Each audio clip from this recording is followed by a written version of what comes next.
In a world that never stops spinning, there exists a particular breed of human being, one who has discovered something profound in the art of staying still. They are the ones who find magic in the mundane corners of their own space, who have learned that the most revolutionary act in our chaotic times might simply be the choice to remain home. Picture this: the gentle thrum of a refrigerator breaking the evening silence, the rhythmic ticking of an old clock marking time without urgency, the soft whisper of curtains dancing in a breeze that carries no demands. This is not the hollow quiet of loneliness. This is the full-bodied silence of sanctuary, where souls exhausted by the world's relentless noise finally exhale. Society has painted a peculiar portrait of those who choose home over the endless parade of social obligations. They are labeled as hermits, antisocial creatures, who have somehow failed at the grand performance of living. But this narrative misses the profound truth. For many, home is not an escape from life. It is where life finally becomes authentic.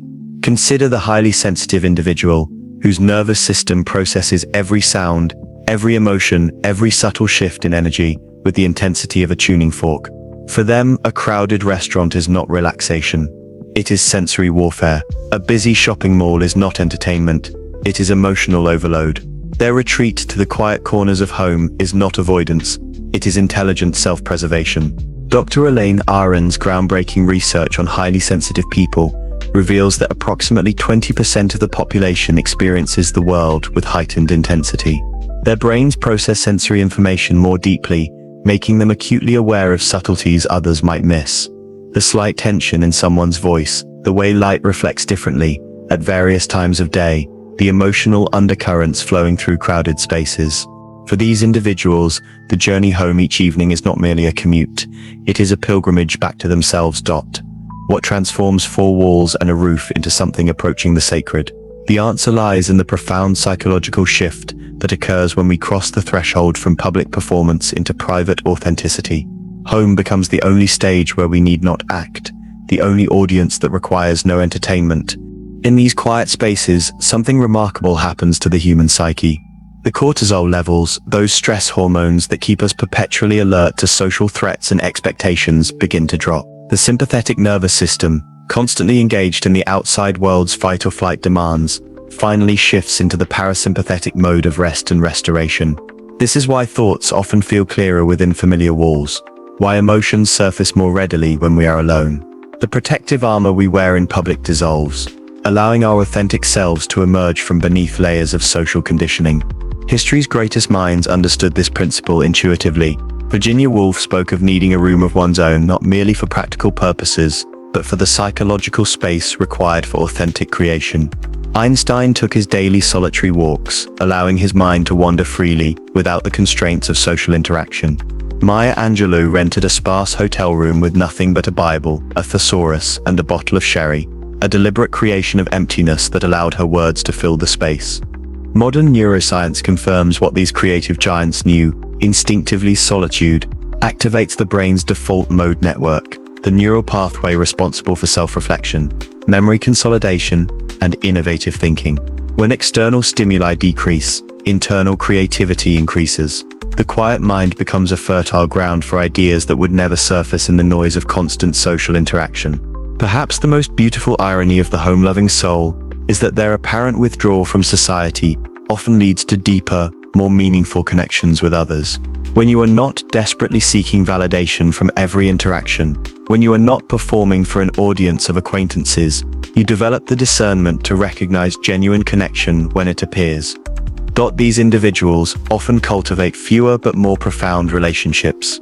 They understand that quality trumps quantity, that one conversation where silence feels comfortable is worth more than dozens where every pause must be filled with chatter. They love with the intensity of those who have learned to love themselves first. Research in social psychology supports this phenomenon. Studies show that individuals comfortable with solitude report higher levels of empathy, deeper emotional intelligence, and more stable self-concept.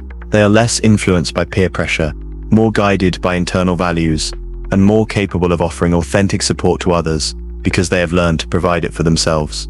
A daily retreat to home serves a function far more complex than simple rest. It is a psychological decompression chamber where the accumulated tensions of social performance can finally release. Consider the person who smiles through office politics, who nods politely through conversations that drain their soul, who maintains a pleasant facade, while internally feeling overwhelmed by the world's demands. For them, the moment the front door closes is not merely the end of a day, it is the beginning of restoration. The mask can slip away, revealing the face they were born with. The voice can drop to its natural register. The shoulders can release tension they did not even realize they were carrying. This process of emotional decompression is not selfish indulgence. It is necessary maintenance. Just as athletes require recovery time between intense training sessions, sensitive souls require solitude between intense social interactions. Without this restoration period, they risk emotional burnout, anxiety, and a gradual loss of their authentic selves. Watch someone who truly loves being home, and you will notice the rituals that mark their transition from public to private self. The careful arrangement of objects, the lighting of candles, the preparation of tea or coffee with meditative attention. These are not mere habits. They are psychological anchors that signal to the nervous system that safety has been achieved. The brain loves predictability because it reduces anxiety and conserves cognitive energy. When every object has its place, when the environment remains consistent, the mind can relax its vigilance, scanning for threats or changes. This predictability becomes a form of emotional regulation, each familiar sight and sound working together to create an atmosphere of peace. Some arrange books in particular orders, creating landscapes of knowledge that reflect their inner worlds. Others cultivate plants, nurturing green life that asks nothing but water and light in return. Still others create reading nooks where natural light filters through carefully chosen curtains, crafting spaces that feel removed from time itself. Our culture has developed a peculiar obsession with extroversion, treating it as the default setting for human happiness. We celebrate the partygoers, the networkers, the individuals who seem to draw energy from every social interaction. But this celebration often comes at the cost of understanding and valuing those who operate on a different frequency. The introvert who finds joy in quiet evenings is not broken or incomplete. They are not wasting their youth or missing out on life. They are simply wired to find restoration in solitude rather than stimulation. Their preferred mode of connection is depth rather than breadth, quality rather than quantity. Carl Jung, who coined the terms introvert and extrovert, never intended them as value judgments. He simply recognized that humans have different ways of processing energy and information. The introvert turns inward to recharge, while the extrovert turns outward. Neither approach is superior. They are simply different strategies for navigating the world. There is something inherently spiritual about the choice to be alone without being lonely. Across cultures and throughout history, spiritual seekers have understood that truth often reveals itself in silence. The monks who retreated to desert caves, the mystics who found God in solitary prayer, the philosophers who walked alone through ancient groves, all recognized that some insights can only emerge in the absence of external noise. Modern home lovers are carrying on this ancient tradition, though they may not recognize it as such. In their quiet evening rituals, in their solitary morning coffees, in their preference for books over parties, they are engaging in a form of meditation. They are creating space for the still, small voice within to finally be heard. This spiritual dimension does not require religious belief. It simply requires the recognition that humans need space to process not just information, but meaning. We need time to integrate our experiences, to understand how the pieces of our lives fit together, to discover who we are when no one else is watching. Those who spend significant time in solitude develop a particular skill, the art of noticing. When life slows down, when the rush of constant activity ceases, the subtle details of existence become visible. The way morning light changes throughout the seasons, the different sounds rain makes depending on the surface it strikes, the almost imperceptible shift in air that signals autumn's approach. This heightened awareness is not merely aesthetic. It is psychological. The ability to notice small changes in environment translates to an ability to notice small changes in mood, in relationships, in the subtle currents that guide human experience. Home lovers often become excellent judges of character, skilled at reading between the lines, capable of sensing what others feel but cannot articulate. This skill serves them well in their chosen relationships. They can offer comfort to friends because they have learned to comfort themselves. They can listen without judgment because they have practiced accepting their own thoughts without criticism. They can sit with discomfort because they have done so alone, in the safety of their own space. Perhaps one of the most practical reasons some souls gravitate toward home is their intuitive understanding of energy economics. They have discovered that energy is finite, that attention is a limited resource, and that not every invitation deserves their presence. This is not misanthropy, it is discernment. They have learned that saying yes to everything means saying no to themselves. They choose their social interactions with the same care others might choose their investments, understanding that each choice has an opportunity cost. When they do venture out, they bring something rare to their interactions. Presence, because they are not depleted by constant social stimulation, they can offer their full attention to the people and experiences they choose to engage with. They listen more deeply, respond more thoughtfully, and connect more authentically, because they are not running on empty. Contrary to popular belief, limitation often breeds creativity rather than stifling it. The home lover who chooses to work within the confines of their familiar space often discovers infinite possibilities within those boundaries. Like a painter who creates masterpieces with a limited palette, they find richness in simplicity. Their homes become laboratories for self-expression. Every corner tells a story. Every arrangement of objects reflects a decision about what deserves their attention. They become curators of their own experience, architects of their own peace. This creativity extends beyond the physical space to the rhythm of their days. Without the external structure of constant social obligations, they must create their own. This self-direction requires a particular form of discipline and wisdom, the ability to know what they need and when they need it. In our culture of constant distraction, many people go their entire lives without truly processing their emotions. They move from one stimulation to the next, never allowing feelings to complete their natural cycle. The home lover, with their embrace of quiet time, offers themselves something invaluable, the space to feel completely. When difficult emotions arise, they do not immediately reach for distraction. They sit with sadness until it transforms, stay present with anger until its message becomes clear, remain with fear until its wisdom is revealed.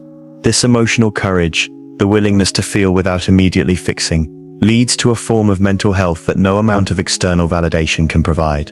They understand that emotions, like weather, are temporary. By not running from feelings, they learn that all emotional states will eventually pass. This knowledge creates a particular form of resilience, not the hard shell of those who refuse to feel, but the flexible strength of those who bend without breaking. When someone has learned to enjoy their own company, they approach relationships from a position of abundance rather than need. They do not seek partners to complete them, but to complement them. They do not require friends to entertain them, but to understand them. This shift in motivation creates the foundation for healthier connections. Free from desperation, they can be selective. Free from neediness, they can be generous. Free from the fear of being alone, they can set boundaries without terror of abandonment. Their relationships tend to develop slowly but deeply. They prefer the steady warmth of genuine affection to the exciting heat of passionate drama. They choose consistency over intensity, understanding over excitement, and presence over performance. Sometimes the most conscious choice a person can make is to step back from the world's demands and rediscover their own rhythm. This withdrawal is not defeat, it is strategy. Like a plant that goes dormant in winter to conserve energy for spring growth, the human who retreats to solitude is often preparing for their next phase of expansion. They understand that not all seasons of life are meant for external achievement. Some seasons are for internal development, for healing old wounds, for clarifying values and priorities. The world may not celebrate these quiet periods of growth, but they are no less important than the more visible seasons of action and accomplishment. As our world grows increasingly noisy and demanding, the ability to find peace in solitude becomes not just a personality preference, but a survival skill. Those who have learned to recharge in quiet spaces are better equipped to handle the challenges of modern life without losing themselves in the process. They serve as living examples that fulfillment does not require constant motion, that meaning does not demand an audience, and that the deepest joys are often the quietest ones. In their gentle rebellion against the chaos of contemporary culture, they preserve something essential about human nature: the capacity for reflection, for depth, for authentic connection with oneself and others. Their homes become more than personal retreats. They become sanctuaries for anyone fortunate enough to be invited inside. In these spaces, visitors often experience something they have forgotten: the peace that comes from being accepted exactly as they are, without performance or pretense.